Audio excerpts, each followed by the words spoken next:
अस्सलामुअलैकुम good morning 8 अप्रैल 2026 अल्हम्दुलिल्लाह ने अल्हम्दुलिल्लाह लान से ईरान न माय पागले सिंह लोजल खुमजल भी आ रहे अमा मथबुक थरा पुनमक माय माय मफम द तहल भी आ रहे हफ्ता आने की पाकिस्तान की मदद ता ईरान की तरफ तगी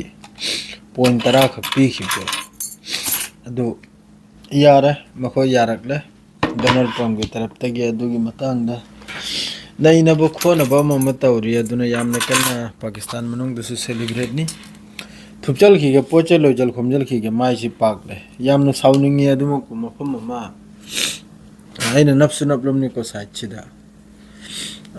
देश देश ने मथों मरम नायदब यामना साथिन साउनिंगी को ईरान मनुंग लोइमक सेलिब्रेट नी ईरान की तरफ की पॉइंट तरा से अरांग हाइरमनी को यामना हरावे नुआइतबम सोमद लेको मणिपुर हजिकी थोक्लिबा थौदोक अगांग अनि लेखिद्रिबा मिनाई मचा खरना ये इंडिया का हुकूमत ये क्या करके क्या पकड़ के बैठा है मालूम नहीं। मणिपुर में छोटे छोटे 2 बच्चे को मार दिया ये रिफ्यूजी लोग, इसके बारे में भी थोड़ा देखो। अदो यामना हराउरे सोंग माइकैद हमको सोंग माइकैदन याम नुआइतेको अदुमक पावम का हौदब यादे करिगैदि मणिपुर द तौरसे हिंदी ने खरितंग सेमदब यादे हिंदी न मणिपुर द रिफ्यूजी मखैना हेंजल इसे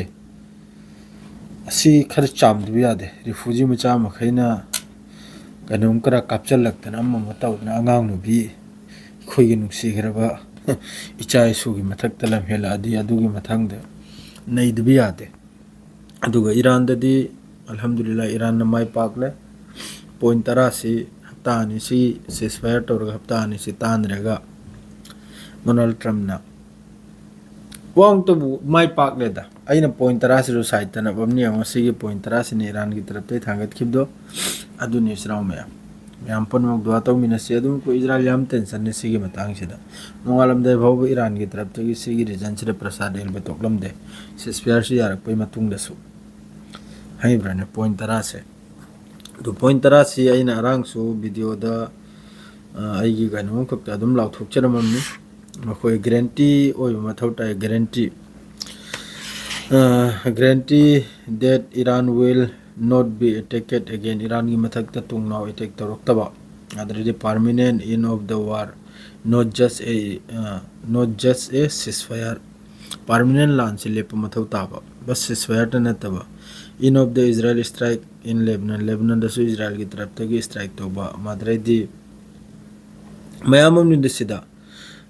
अमेरिका की तरफ तक ईरान की मथक जो सीधा बस गल्फ तक मखोय की फोर्स थोकपगी वादो अदु यावदे थोक्तरसु यारे थुगाय खाइदन लोइगरे करी मथौ तारे रादार टू दालोइन थुगायगरे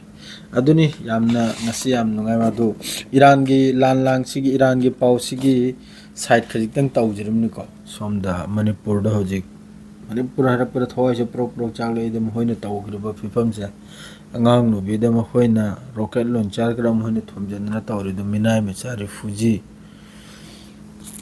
हिंदी ननी नखोय बोइन चामना कदरसे संभल के रहो हिंदी नहीं इन तौर कदर वसी यार गलवाजर अस्सलाम वालेकुम।